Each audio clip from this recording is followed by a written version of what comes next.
আপনারাও কি এখন ছাত্রলীগের সেই জায়গাটাই দখল করেছেন কিনা? আপনারাই কি এখন একটা শোডাউন ভিত্তিক একটা জায়গায় আপনারা নিজেদেরকে দেখতে চান কিনা? সেই জন্য যত রকম মানে আপনাকে দেখা যায় আপনি বা হাসনাত বা নাহিদ বা মাহফুজ এত চমৎকার করে কথা বলেন, কিন্তু অন্য সময় দেখা যায় যে আপনারা প্রায়ই একে হুমকি দিচ্ছেন, তাকে ধমকি দিচ্ছেন, তাকে বলছেন যে এখান থেকে বাদ করে দিবেন, এটা করে দিবেন। এরকম কেন? মানে এই শোডাউনের একটা প্রক্রিয়া কিন্তু আপনারা চালু রেখেছেন, মানে এটা কেন? মানে এরকম না হইলে আমরা যারা আপনাদের সাবজেক্ট আছি আমাদেরকে আপনারা শাসন করতে পারেন না, মানে আপনাদের একজন প্রভুর জায়গায় যাইতে হয়, ছাত্রলীগ আওয়ামী লীগের মতোই। বা সায়ন থেকে যখন বলবো তখন বলবো বিএনপি বা তার সহযোগী সংগঠনের মতোই।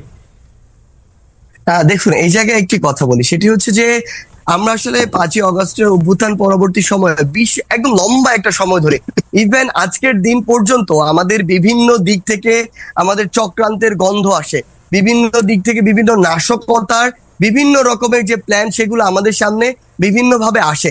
এবং সবচেয়ে বড় কথাটি হচ্ছে যে এই যে অপশক্তিটি মনে করে আমরা যখন একটু শান্ত হয়ে যাই তখন মনে করে যে সকল ছাত্র জনতা আবার ঘরে ফিরে গিয়েছে, ক্লাসে ফিরে গিয়েছে।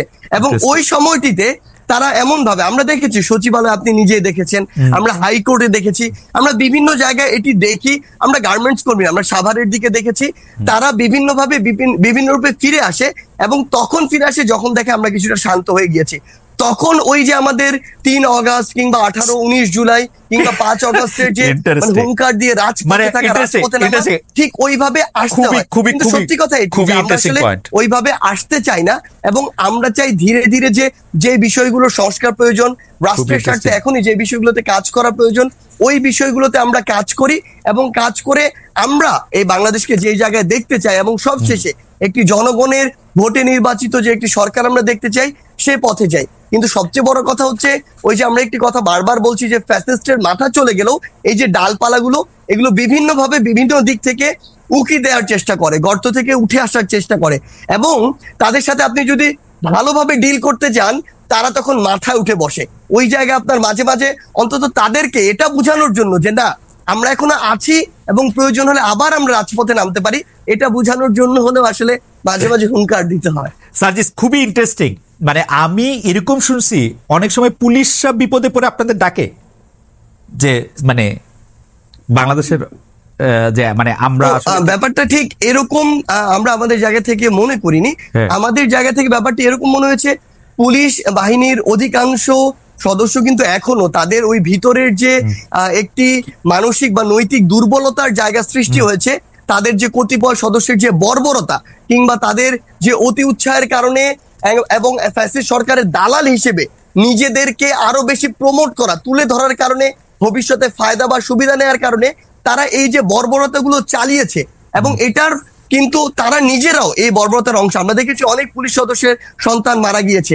সেই জায়গা থেকে আসলে তাদের ওই যে নৈতিক যে একটি দুর্বলতা তৈরি হয়েছে মানসিকভাবে, ওই জায়গাটিতে তারা স্ট্রংলি যে কোনো একটি অবস্থা যেভাবে ফেস করার কথা ওইভাবে তারা অনেক সাহায্য চায়, আমি বলবো না কিছু কিছু ক্ষেত্রে অথবা অনেক ক্ষেত্রে ওইভাবে তারা ফেস করতে পারে না।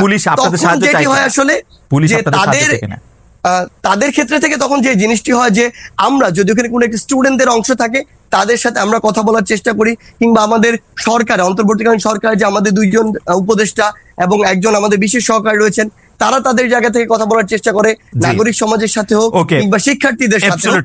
কিন্তু আমার যেটি মনে হয় আসলে এই মুহূর্তে পুলিশের যতটুকু আসলে তাদের জায়গায় স্ট্রং পজিশন দেখানোর কথা ওটি আমরা এখন পর্যন্ত দেখতে পাচ্ছি। অ্যাবসলিউটলি, এবং অ্যাবসলিউটলি মানে আমি আসলে পুরনো কথা বলতে হয়, সায়ন্তের হয়তো কিছু মনে থাকবে, আমি 2014-15 সালে অসংখ্যবার এরকম ছাত্রলীগের নিয়ে প্রোগ্রাম করেছি। ছাত্রলীগ তুই চাস কি, বা ছাত্রলীগের ব্যাপারটা কি, তাদেরকে যখন জানতে চেয়েছি যে তারা কেন পুলিশের কাজ সেটি করতে চাইছে, প্রায় একই উত্তর দিয়েছে সার্জিস আলম, আমার মানে পুলিশ পারছে না বা পুলিশ হচ্ছে না, যাচ্ছে না।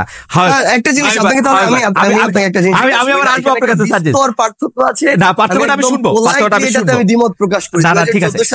আপনি বলছেন আওয়ামী লীগ তখন তার সুসময়ের সর্বোচ্চ মাত্রায়, এই টাইমে আওয়ামী লীগের এই যে লেজুর ভিত্তিক ছাত্র সংগঠন, ছাত্রলোক যদি এই এক্সকিউজ দেয় যে পুলিশ নৈতিক ভাবে দুর্বল, মানসিক ভাবে দুর্বল, পুলিশ রাস্তায় কাজ করতে পারছে না, এটি কোনোদিনও গ্রহণযোগ্য নয়। কিন্তু আপনি যদি অভ্যুত্থান পরবর্তী সিচুয়েশন দেখেন, এই জায়গা একদম এটার একদম দৃশ্যমান একটি উদাহরণ রয়েছে। ওকে তাই দুই জায়গার সিনারিও বিস্তর একটি পার্থক্য রয়েছে এই জায়গায়। ঠিক আছে।